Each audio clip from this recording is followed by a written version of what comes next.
Assalamualaikum warahmatullahi wabarakatuh. Izinkan saya memperkenalkan diri. Nama saya Farin Anjani. Di sini saya akan membahas tentang komunikasi untuk kepercayaan diri. Komunikasi adalah kunci utama dalam membangun dan memperkuat kepercayaan diri seseorang. Percaya diri bukan hanya tentang penampilan fisik, tetapi juga sejauh mana seseorang mampu menyampaikan pikiran, perasaan, dan ide dengan jelas dan efektif kepada orang lain. Dalam konteks ini, komunikasi menjadi sarana utama untuk mengembangkan dan mengekspresikan kepercayaan diri. Pertama-tama, penting untuk memahami bahwa komunikasi bukan hanya tentang kata-kata, tetapi juga tentang bahasa tubuh, intonasi suara, dan ekspresi wajah. Mengembangkan kemampuan komunikasi nonverbal dapat membantu seseorang terlihat lebih percaya diri. Misalnya menyadari postur tubuh yang baik, kontak mata yang memadai, dan senyum yang ramah dapat meningkatkan kesan positif pada lawan bicara. Selain itu, keterampilan berbicara yang baik juga berperan penting dalam membangun kepercayaan diri. Mengasah kemampuan menyusun kalimat dengan jelas, menggunakan intonasi yang tepat, dan berbicara dengan percaya diri dapat membuat seseorang terdengar lebih meyakinkan. Mendengarkan dengan baik juga merupakan aspek penting dari komunikasi untuk kepercayaan diri. Dengan memahami pendapat dan perasaan orang lain, seseorang dapat merespon dengan bijaksana dan meningkatkan kualitas interaksi. Ini juga menciptakan suasana saling pengertian dan dapat meningkatkan kepercayaan diri karena seseorang merasa dihargai dalam komunikasi. Dengan demikian, komunikasi yang efektif dan positif memainkan peran sentral dalam pengembangan kepercayaan diri. Melalui pemahaman dan penerapan prinsip-prinsip ini, seseorang dapat membantu hubungan yang kuat dengan orang lain, mengatasi rasa takut atau keraguan, dan mengimbangkan kepercayaan diri yang kokoh. Nah, selanjutnya, ada pengertian dan definisi pentingnya kepercayaan diri bagi mahasiswa komunikasi. Nah, kepercayaan diri bagi mahasiswa sangat penting karena meningkatkan motivasi, mempermudah penanganan tantangan akademik, membangun hubungan sosial positif, dan membentuk dasar ketahanan mental. Ini merupakan faktor kunci dalam pengembangan keterampilan interpersonal dan memberikan landasan kuat untuk sukses di lingkungan akademik serta masa depan karir. Kepercayaan diri memiliki peran penting dalam perkembangan mahasiswa. Pertama-tama, kepercayaan diri meningkatkan motivasi belajar. Mahasiswa yang percaya pada kemampuan mereka cenderung lebih termotivasi untuk menghadapi tantangan akademik. Selain itu, kepercayaan diri membantu mahasiswa mengatasi kegagalan dan dengan lebih baik melihatnya sebagai peluang untuk belajar daripada sebagai hambatan. Kepercayaan diri juga memainkan peran kunci dalam membangun keterampilan interpersonal. Mahasiswa yang percaya diri cenderung lebih efektif dalam berkomunikasi, bekerja sama dalam kelompok, dan membangun hubungan sosial yang positif. Ini memiliki dampak positif tidak hanya dalam lingkungan kampus, tetapi juga dalam persiapan untuk karir di dunia nyata. Selain itu, kepercayaan diri membentuk dasar ketahanan mental.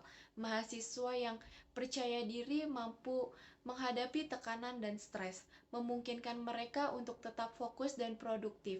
Secara keseluruhan, kepercayaan diri membantu membentuk mahasiswa yang siap menghadapi tantangan akademik dan kehidupan setelah lulus. Nah, yang selanjutnya, apakah kepercayaan diri penting bagi mahasiswa, terutama bagi mahasiswa komunikasi? Nah, tentu saja jawabannya iya. Kepercayaan bagi mahasiswa, terutama dalam bidang komunikasi, sangatlah penting. Mahasiswa komunikasi harus memiliki kepercayaan diri untuk efektif berkomunikasi, baik dalam presentasi, diskusi, maupun interaksi sosial.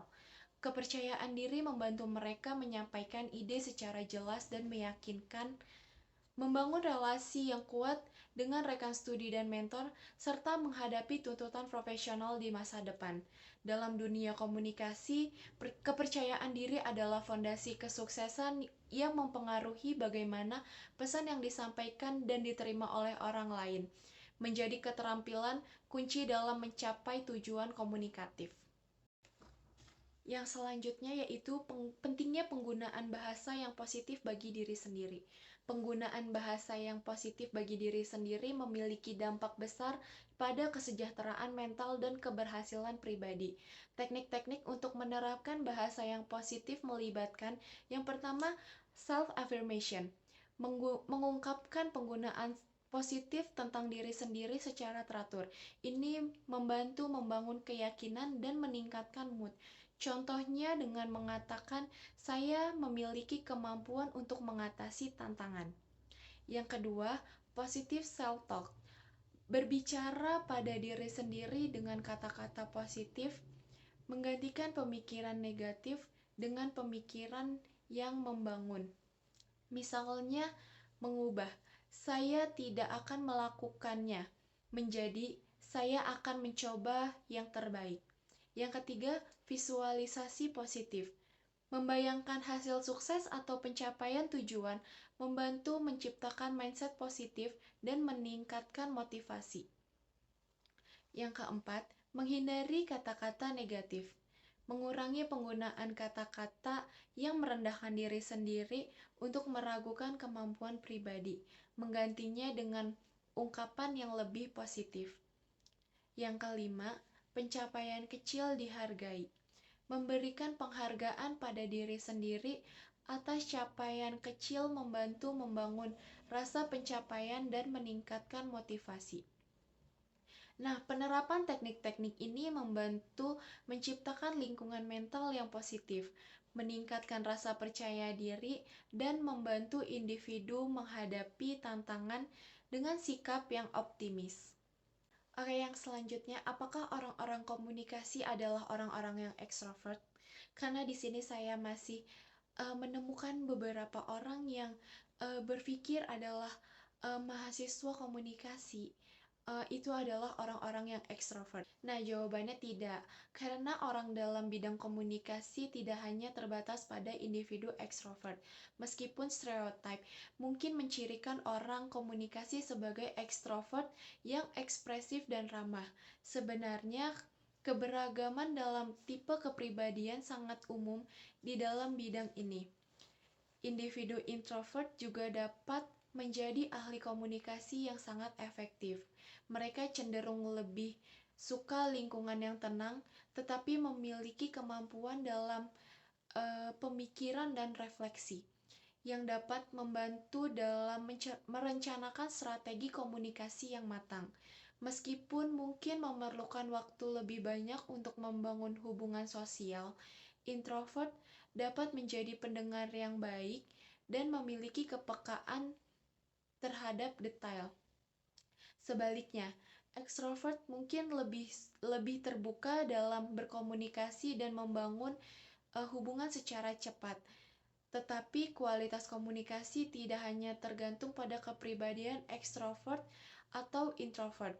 Yang penting adalah kesadaran akan keberagaman dalam gaya komunikasi dan kemampuan untuk beradaptasi dengan kebutuhan situasional serta audiens yang berbeda. Nah, kesimpulan yang bisa kita ambil yaitu kepercayaan diri bagi mahasiswa sangat penting dalam menghadapi tantangan akademik dan membangun keterampilan interpersonal yang krusial untuk sukses di lingkungan akademik dan karir. Kepercayaan diri memberikan motivasi, ketangguhan mental, dan kemampuan untuk mengatasi kegagalan. Penggunaan bahasa positif juga mendukung pembentukan mindset yang kuat, memperkuat rasa diri, dan meningkatkan kesejahteraan mental. Oleh karena itu, kombinasi kepercayaan diri dan bahasa positif menciptakan dasar yang solid untuk prestasi akademik dan perkembangan pribadi mahasiswa. Baik, cukup sekian pembahasan di video kali ini. Kurang lebihnya mohon maaf. Terima kasih dan wassalamualaikum warahmatullahi wabarakatuh.